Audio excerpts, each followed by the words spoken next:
Oftentimes I see people with concussions and head traumas, and this is what we're doing up at Park City. We led with traumatic brain injury and concussion care because there's so many athletes and so many people are so active. Right. Yeah.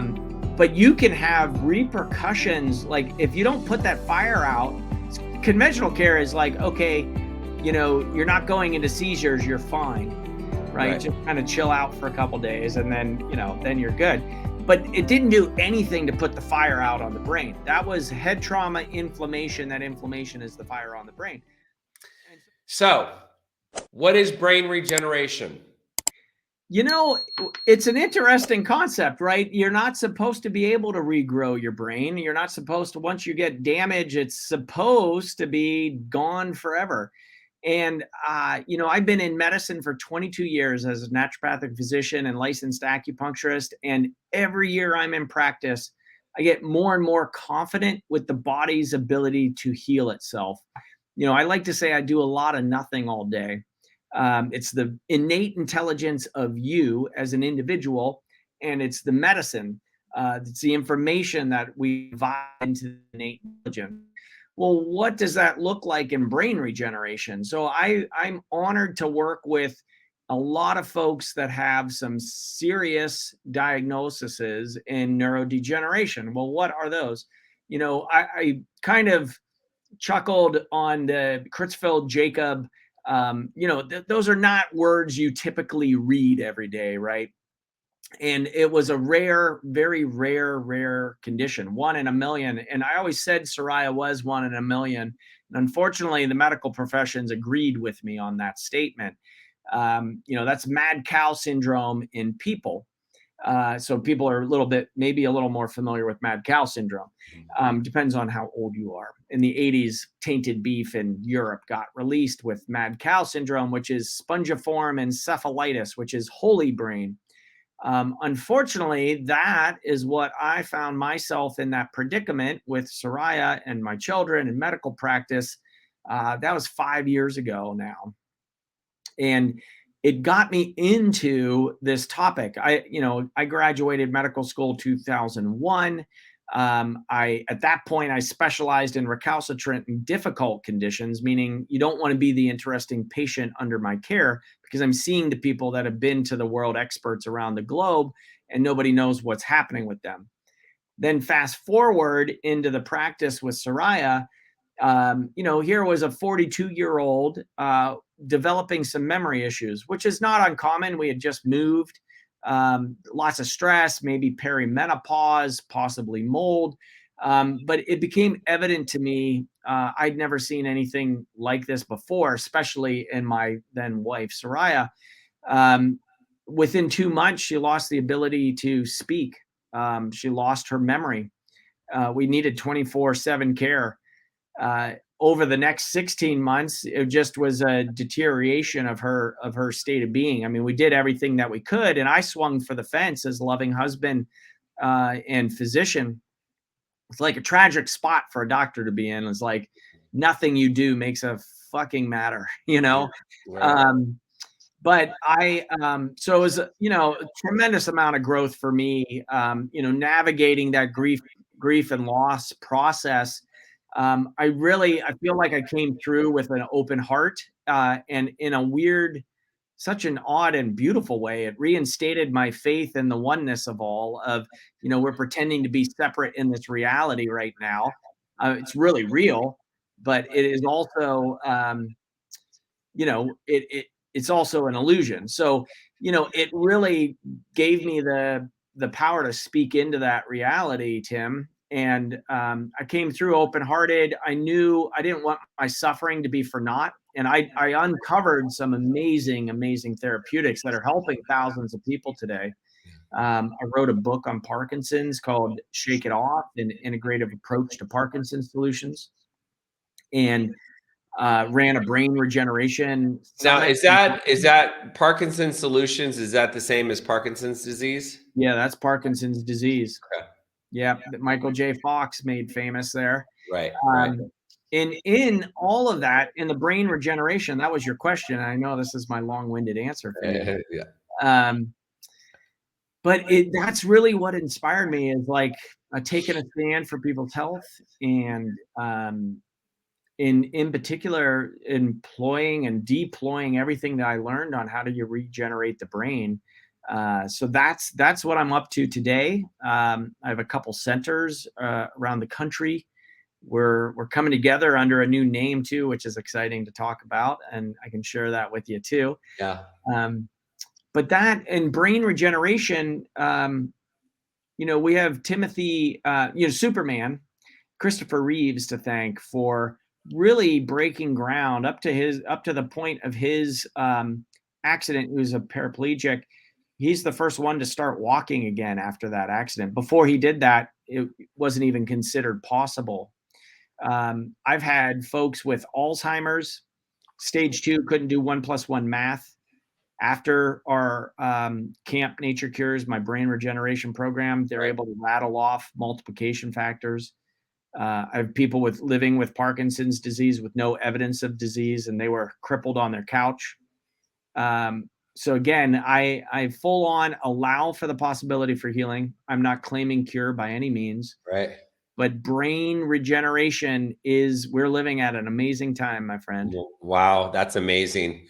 Okay, so I've got some questions about how it works, but before we get into that, what gives you the right to claim you're an expert? Yeah. On brain regeneration? Yeah, that's great. Great question. Number one, my experience living through it. Now, while I wasn't successful on that, I have been dubbed. It wasn't me. It was an integrative naturopathic group that called me North America's naturopathic neurologist, the #1 in the country. And they actually filmed my protocols for, it was called TAP.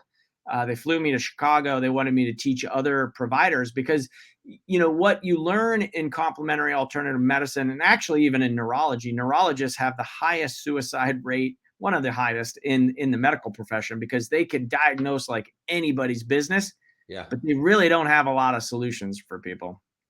And so I was talking to, Case Western. Basically, they have the Preonic Surveillance Center in North America. Soraya didn't get enrolled in their study, of which they had 25 previous patients. The study for CJD was basically observational, like this, like they do telemedicine. And then they offered me a free brain biopsy at the end of the run to prove that it was Creutzfeldt-Jakob disease. So in my search for answers on how to regenerate the brain, I developed friendships and relationships with some of the top brain researchers around the globe. And because I'm an out-of-the-box thinker and naturopathic doctor, not stuck in the Western pharma model, I actually am able to bring in a lot of different therapeutics and different thought processes in how to regenerate the brain. And then, most importantly, you ask me how, is we actually get result for people. And we're showing clinical evidence to support that the brain can regenerate itself. And one case in point, once you lose your smell, you're not supposed to be able to get that back. And I'm not talking about long COVID or anything like that. A loss of sense of smell is an initial sign for neurodegeneration, because that is cranial nerve 1, goes to your brainstem. And once those neurons are gone, they're not supposed to come back. Well, I had a patient come through after, it was actually his wife. Her name's Kathy. Said, well, I guess Chuck got a sense of smell back. And this was a patient with an Alzheimer's diagnosis. I said, what are you talking about? She said, well, it was during COVID. Their dogs had died like 8 months prior. And a car, this is up in Portland, Oregon, kind of, it's wet up here. So it's kind of like wet dog smell. And Chuck got in the car. He's like, gosh, it really smells like dirty dog in here. And like, so she sheepishly came in, and it's like, well, what are you talking about? She's like, well, he hasn't been able to smell for like 15 years. So it didn't bother me. And he never said anything about it. It was like, well, that was 1 month after the procedure. So we brought back olfaction after 15 years. So we have clinical evidence that this is working, and we're always working to improve the protocol to get more results faster. But that, there's some fun stories along the way too. Okay, well now you start talking about smell. So I kind of lost my smell during COVID, and I really haven't gotten it back. I mean, pre-COVID, my smell wasn't that great anyways, and now it's like I don't even. So what do I need to do? Yeah, so what that talks about is you still have neuroinflammation happening. So that fire on your brain post-COVID, and this is a very big comment, very big picture after COVID infection, after sometimes having the boosters occasionally people will lose their sense of smell as well. So that means you have neuroinflammation, and we want to turn that off. So it's not just like take this purple pill, Tim, and all will be well. Right. But it is like, there's some specific blood work panels that we're running, especially for long COVID folks that have symptoms such as that, that there are some immunologic markers that are very clear on there that show neuroinflammation. So there's blood work that I would recommend to make sure that we go down the right path. To cut to the chase, you're exercising, right? You're moving your body. I'm probably the healthiest person I know. I mean, I exercise, I do breath work, I pray, I meditate, I do red light therapy, Totally. I remember. I do cold plunges on a regular basis. Heck yeah. I'm taking all the stuff. I'm taking NAD. I'm taking peptides. I do all the things. You do all the things. And actually you truly do. I know, because when we were talking down in Austin there at the Wizard Academy, and like your crew, that you're all doing that together, which is wise to have community to actually put that into play so that everybody's superhuman, which is fun. There are still some nuances there, because that's more the broad biohacking front for wellness, and there are maybe some specifics that you may be missing. But that's why I recommend there's some specific panels to do on, there's some interleukins 4 and 6 and 1. There's some inflammatory pathways that need to get evaluated. Now, let's say those come back as, nope, it's none of that. So it's not neuroinflammation. Then you're looking at, okay, well, then you've got some quote unquote permanent neurodegeneration, that you lost some cells. You lost down cranial nerve 1, your olfaction. But more simply, there could be a nutrient deficiency in there of zinc. Zinc is a big one. So, it just depends on what is the cause, because not everybody arrives post-COVID with loss of sense of smell for multiple months or years. So everybody gets there differently. It could have been some component of your genetic platform. It could be some environmental component that's happening now. It could be some stress in your life that's leading to other inflammation, even though you've got the stack against reactive oxidative species, and you're taking all those antioxidants, peptides, et cetera, mitochondrial, boosting the energy factor, methylene blue, ozone, like all of it. Yeah. So, there potentially is there. If you're not missing that smoking gun, then you don't have the right lever being pushed, like in a regenerative sense, meaning that would be in the stem cell therapy category, exosomes, along those lines. So that's the thing that comes to mind. If you've ruled out all of the other things of inflammation and you're positive it's not that, then you look at, okay, well, how do we bring back that life? And so it starts with blood work, is what I'm hearing you say. Blood work and functional medicine testing. Yeah, we test, we don't just look at one facet. So one of the components that you read in my bio, and thank you for that, is around bioenergetics and frequencies. That really is the future. You're already tuned into it. You're doing red light therapy. That's frequency medicine right there. You're doing ozone. That's oxygen that's feeding your body battery. So looking at to get a free copy of the 12-step guide that I created for you, click on the link in the description below.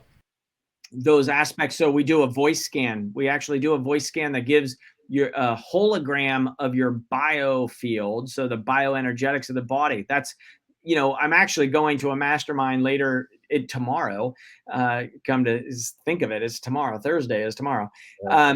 On how do we bring bioenergetics 50-50 into human consciousness around on par with physiology and biochemistry, because there is enough evidence and more science to support the quantum reality as much as the Newtonian physics world that we have all grown up in.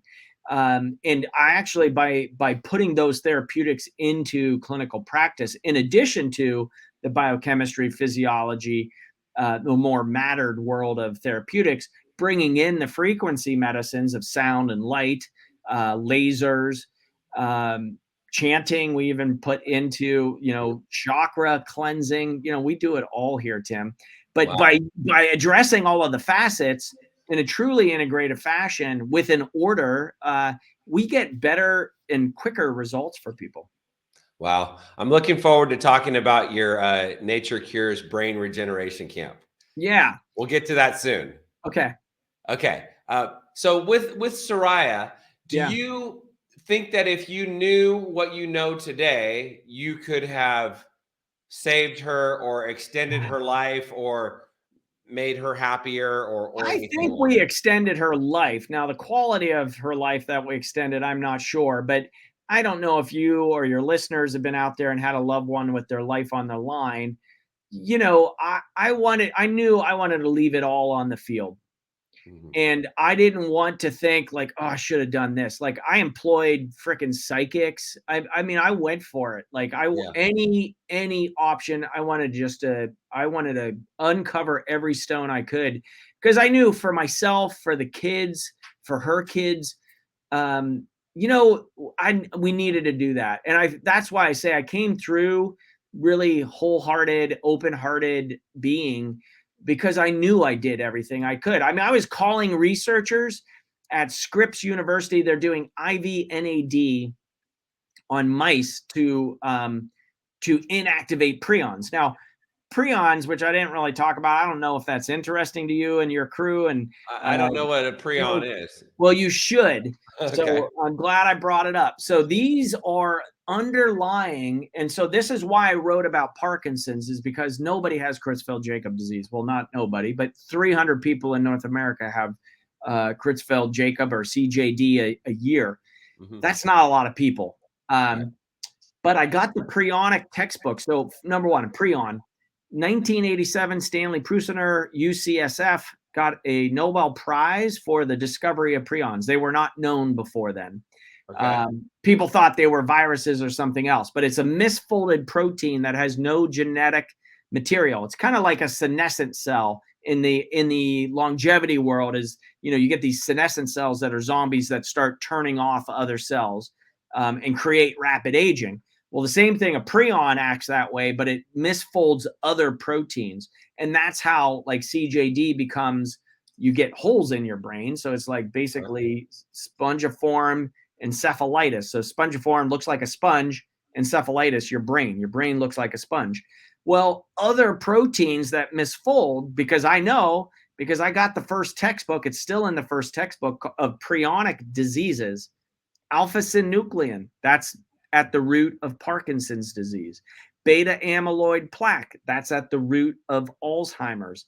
Tau proteins, TAU. So there are a whole slew of proteins that misfold. And it's kind of an aha moment as to why there's been no major breakthroughs in neurology in about 350 years. Because they're not addressing the root cause. They're going after symptoms. For Parkinson's disease, they're going after dopaminergic receptors that's like carbidopa levodopa is the drug. That drug came on the market in 1974. I think we can do better. So there are researchers looking at prions, but they're really hard to innovate. Actually, what came out of my research is I have a patent pending on a nasal spray. There's $4 million of NIH research on the ingredients to inactivate prions. So I have a nasal spray. It's called Clear Mind that came out of that search for solutions for psoriasis. I call it basically the work psoriasis gifts. she informs really what we're doing in helping as many people as we can with their brain health. Okay. You said it. You said a lot there, and I'm like, I know. I'm trying to follow it. So, Yeah. okay. So I guess the next question, why do you call yourself a brain specialist? You already kind of talked about this, but let's hear Yeah, your it's because I lived it, and basically that's all I'm researching these days is really how do we regenerate the brain. I got all of the bots out there bringing me the articles. I've got colleagues now in very high places that are collaborators, innovators in the space. And ultimately you asked me if I knew today. I know that was I'm a long-winded answer, so sorry It's about that. great. You It's great asked 'cause me, you're giving us a lot of good information in your long-winded answers. yeah. So you asked, if I knew today what I knew today, would that have saved 𝐟𝐸𝐬𝐬's life? And the answer is, I have no idea. I gave up thinking I'm doing anything because I mean, seriously, like it's tragic. Like I don't wish that on anybody. Right. And whatever ego I had before, like having a wounded healer trying to heal his dying wife and it doesn't work, like I could have thrown in the towel, moved down to Mexico, lived on the beach in pure depression the rest of my life, right? Like I could have, like that was a choice. I definitely thought about that often. I'm like, fuck it, I'm done. Like I'm worthless. I can't even save my wife's life, Right. But that's not the way it went. It went the way of, man, this is a effed up story. We must have written this before we got here to wake me up to the unity of all. And it really opened my heart to like, there's a law in physics is, energy cannot be created nor destroyed. It just changes form. So it opened up this whole realm of possibilities for me of like, wait a minute, I come from a whole ancestral lineage and they're actually not that far away. They've just left their bodies. And so starting to ask questions of that intelligence and being surprised, like getting curious on it, like whatever your belief systems are out there. I mean, whatever, I'm making up a story. I just happen to like this story. I tend to be a radical optimist as well. But, if I'm wrong, big whoop. I have this now. I have all of these allies and a more magical, serendipical world and to draw from. And it's just got better color. It's like Technicolor now. So we have that ability to ask for support, for intuition, on the ancestral. I guess I'll just riff on this, Tim. So on that ancestral lineage component, there's the question why do prions, where do prions come from? Why do proteins misfold? And I came across a line of research on trauma. And I know this is near and dear to the community there of, I love living sober community of like, it's a self-medication component, right? In the addictions world. And a lot of trauma underlies. People are looking for relief. It's unfortunate that some of the relief then is also very damaging to their lives and to their bodies. But in another fashion is this ancestral lineage vein. And looking at, it could have been your great, great, great, great grandmother's traumas that are now expressing genetically today. So it has made my job as a clinician much harder, but really assessing the family line, the lineage, and also addressing your own trauma through birth, childhood, adulthood, the world trauma of just living through one of the massive events on the planet. There's a lot of suffering in this plane of existence. So there's, I guess 3 truths are we're born, we live, and we die. We can lay any type of story on top of there, but it is it's made the world more magical for me. I definitely have a deep appreciation for the preciousness of this life. You know, we won the lottery, 1 in 500 million chance of being here. Right. You know, and so looking at it, like all of those facets, I know kind of you got me in an attention deficit disorder afternoon, but it's kind of fun.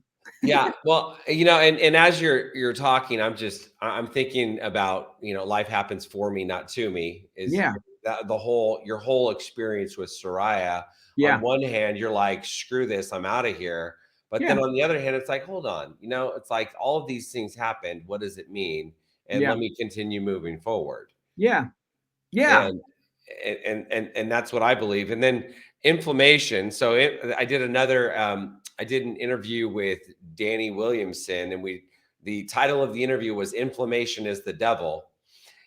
And it's like, in speaking about trauma. yeah. So trauma can be your grandmother, your great grandmother, or her mother or her grandmother, and so that comes out in the way of inflammation, possibly? It can. So all of those traumas create epigenetic changes. So, you know, we have our genes. Just because you have the same genes as your parents doesn't mean they're going to express the same way. So oftentimes I see patients are like, oh, well, you know, mom had dementia or dad had dementia, or we're watching through our parents go through these, you know, suffering states of illness. It doesn't necessarily mean that you will express your genes that way, only 33% of the time. So, given the right circumstances, so there is this epigenetic, what is around the genes, what is influencing their expression. Well, traumas and stress and inflammation definitely cause weaknesses to be shown in genetic expression. Mhm. So it's while you know it's maybe not like one-to-one correlation, the inflammation to the disease, there is a lot of disease states that are one-to-one correlation. Right. So so in speaking about like dementia, Alzheimer's disease, I think I've heard, okay, so loss of smell is what is the loss of smell an indicator of? Yeah, so I'm sorry to say this to you, Tim, but you have had some cellular damage to your brain.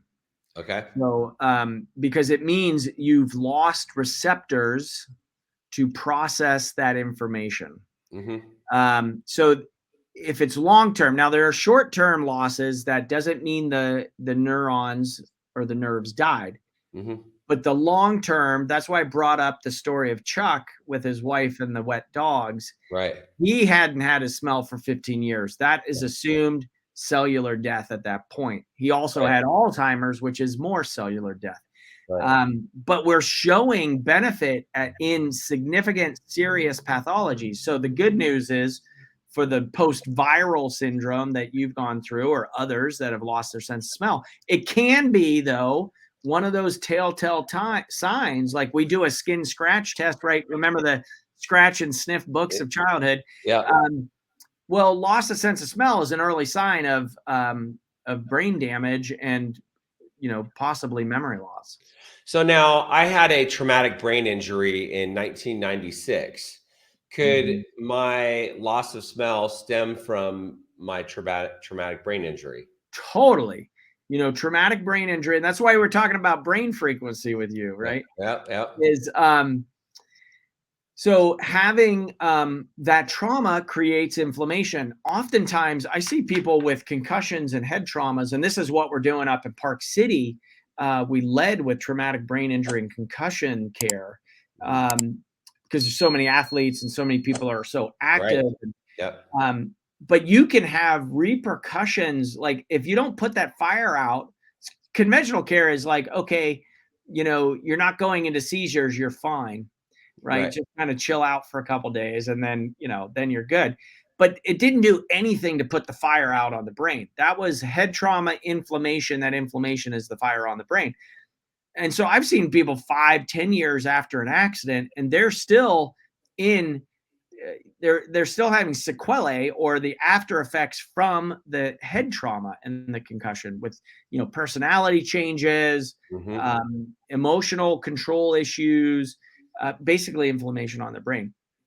Right. So we can read that, by the way, as we do a 19 lead EEG on the brain. So we don't just guess on that. We're actually taking qualitative EEGs of the brain to see where's over underactive. You can pick up imbalances from head traumas 10, 20 years after. I mean, we have NFL players 30 years ago, they're getting their brains back. We're getting texts from their kids after Thanksgiving, like, thanks so much. We got our dad back. You know, Chuck Liddell, the mixed martial arts fighter, knocked out 6 times, right? World champion, but he had no impulse control. He was angry. Basically, he just said the world was just grayed out. And he credits doing the brain frequency, bringing his brain back online. So by all means, yes, that could have been at root of your, at the beginning stages, or set the stage for this now for you to lose that sense of smell. Wow.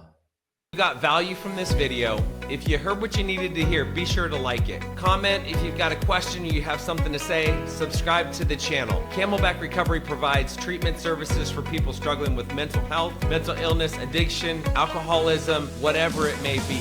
So if you or a loved one is struggling and you need some guidance and you need some direction, reach out to us. Our contact information is down below, or you can go to our website, camelbackrecovery.com, whether it be detox, inpatient treatment, outpatient treatment, sober living, recovery coaching, sober companion services, whatever it may be. Like I said, we can either help you or make sure that you get sent in the right direction.